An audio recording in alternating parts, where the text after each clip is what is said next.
అందరికీ praise the lord. ఈరోజు దేవుడు మనతో మాట్లాడాలని ఇష్టపడే అంశము అర్పణ.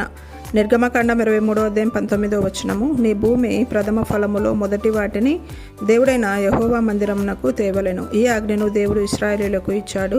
అయితే బైబిల్లో ఎవరు భూమి ప్రథమ ఫలమును దేవునికి ఇవ్వలేదో చూద్దాము.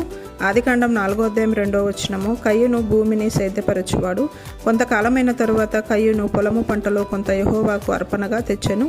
హెబేలు గొర్రెల కాపరి అయి తన మందలో తొలిచూలున పుట్టిన వాటిలో క్రొవ్విన వాటిని కొన్ని తెచ్చెను. యెహోవా హెబేలును అతని అర్పణను లక్ష్యపెట్టెను.